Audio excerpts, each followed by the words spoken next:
Are two of the three main regional powers of Western Europe about to do the unthinkable and recognize Palestine as a state? It would be the fattest body blow to the state of Israel in its entire, albeit short, history of existence as a modern nation state. After all, what greater threat can there be to a nation's legitimacy than for notable powers on the world stage to acknowledge the existence of the natives, which you see as a threat to your existence, as a rival? Foreigners, you see, don't do well against natives, generally speaking, when it comes to legitimacy claims by the two, or ownership claims of the land by the two. Let's analyze the latest news without the Western spin. Geopolitically, let's look at it from a zoomed out perspective. French President Emmanuel Macron came to the UK the first time a head of state from a EU country has visited the UK since Brexit, those years ago, when the UK left the EU Economic Union. So the French president came just a few days ago. He had a lot to say at the Houses of Parliament, where he addressed the UK government essentially. He cracked a few jokes that us humble plebs may not fully understand. I certainly found most of them go straight over my head. But then he also had this to say. Here's a video. As we are attached to human lives, as we are attached to territorial integrity, we want a ceasefire. No discussion. And today, working together in order to recognize the state of Palestine and to initiate this political momentum is the only path to peace. Now, asking the UK to recognize Palestine has a very symbolic and practical effect that I want you guys to hear, to know about. The UK is the one who awarded the British mandate for Palestine to the group that later, working with others, established the state of Israel on that land. It was called the British Mandate for Palestine by Britain. They took it from the Ottoman Empire after the First World War, after the Ottoman Empire collapsed. Now, standard stuff for Britain, of course, taking things and then giving it to someone else completely. The Irish, the Indians, the Pakistanis, the Bengalis, the fat slice of Africa, and all the countries in there. And to some extent, even Canada, Australia, and New Zealand, part of the what we still call the Western world, really. We all know the British have a historical habit of making decisions for people, sometimes halfway across the world, and in some cases trading, selling, taking land that's absolutely not theirs to trade and sell and take. That's just British history, for better or worse. But for the UK to ever recognize Palestine, that would be a punch in the face to the Tel Aviv regime, clean across the face, and not just the current regime, but the Israeli state as a whole would face a severe internal struggle or identity crisis. If this happens, legitimizing Palestine is something that the Israeli state has in the past and continues to work against. And this is not an opinion, this is fact. I'm not making it up. It's Knesset policy, Knesset, the Israeli parliament. It's their policy not to support recognition of a Palestinian state. They get furious when a country recognizes the Palestinian state. Not to support it unless the Israeli state feels safe enough to support that or to recognize Palestine themselves. And I invite you to consider this. When would a occupying state feel safe enough to recognize the existence of a people they occupy? Perhaps never, right? That's the honest, practical assessment. If you leave it to Israel to implement the two-state solution, how and why? Like how exactly? They want they want all of it. They're working right now on building settlements that are illegal under international law in the West Bank, which is supposed to be Palestinian. In the future, it's supposed to be part of a Palestinian state. Otherwise, there is no. Where is the state then? Where's the Palestinian state? Is it floating in the sky? So they're not going to ever support the idea of a two-state solution in a way that the Palestinians are also satisfied with it. So you have to go. You have to leave Israel behind and unilaterally do something if you think that benefits your state, if you're some other country, right? Now back to the topic. France publicly urged the UK to recognize Palestine, with French President Macron framing joint recognition as the only hope, he said, for achieving peace in the Middle East.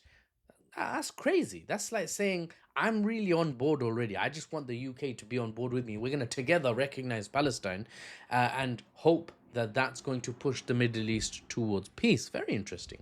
The UK then responded by saying, yeah, we're up for it, basically, but when it makes max impact. I'm not making that up. Look it up. It said at a time when maximum impact can be achieved, we would consider it. Okay, fine, right? It's an interesting response. No comment. No comment on Israel's right to defend itself. Randomly injected into the conversation, like sometimes we get.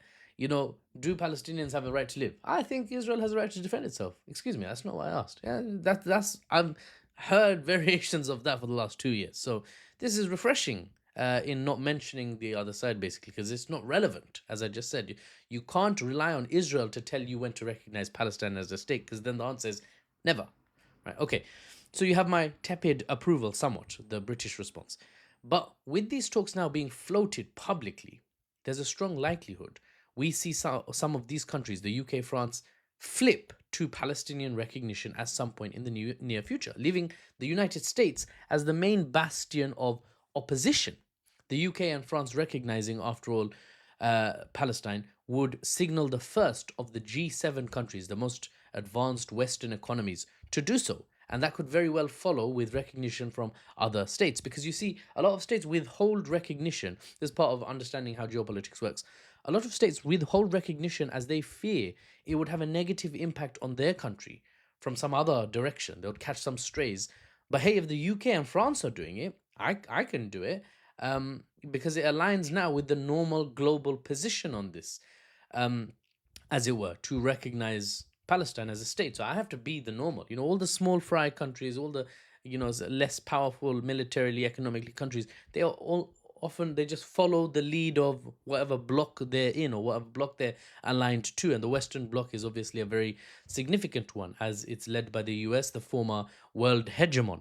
Now, especially if countries can leverage recognition of Palestine as a state for the benefit of the government of that country with their own population, or pleasing other nations with the value of recognition, such as Muslim majority, pretty much all Arab countries, they would appreciate every time a country recognizes Palestine. Right? If they can leverage, if every government can leverage that, I recognize Palestine and then it gives me some additional goodies, and I basically fall into the global norm. You might just see like a sort of cascade, like a trickle becomes a flood, and is the last, it is the last domino to be pushed, and it leads to, how dominoes work, right? I don't need to animation budget coming in strong. Now, remember, every nation is looking to benefit from their moves. This is a way to understand geopolitics. Ask yourself, how does this benefit this nation? And that's how they do it. Don't think about morality or ethics. That's very rarely the way nations operate. What's morally right? What's the good, just thing to do? Bun that. Throw that in the bin. What's good for my government? How can I keep a hold on power? How can I get my peeps richer so I can tax them, and then my government gets richer and I can buy more goodies? That's how geopolitics works. Now, how would recognition benefit Palestinians on the ground, you may be wondering? It wouldn't directly, immediately. That's the answer. But geopolitics is like that. Slow movements, but then you might get sudden huge leaps forward in the span of days or weeks, or huge leaps backwards, depending on which way you're seeing it. But I'm saying progress in a certain direction is always going to be forward. Now, recognition would further move the natural allies of Israel, the UK and France, away from their natural ally, Israel, towards a more balanced position. And such a movement in the direction of balanced position would benefit greatly the Palestinian cause as they seek self-determination and safety and security and all the other good stuff, right? Life, liberty, and the pursuit of happiness. Because for Palestine not to prosper, you need to put a lot of unnatural force against it, because the default in humanity is not letting women and children starve to death. That's a default, because wherever you are, that's normal. But it can be engineered so that that's allowable under extreme conditions, but that extreme condition requires powerful states to be aligned against the fitra, the human nature of common decency. And so if the UK and France move to a balanced position from a very radical pro-Israel position that they've held historically for decades, would be a huge benefit to the Palestinian cause. It's not the last step, right? Recognition from these countries is not the last step, but it would be a monumental first step, and it would send shockwaves rippling across the earth. And with over 75% of countries on earth already recognizing Palestine, and more following, especially during these last 2 years, the trajectory on the world stage, geopolitically speaking, diplomatically speaking, is as clear as the sky on a cloudless day. the conclusion is Palestine is more likely to be universally recognized as a state now than it ever has been before.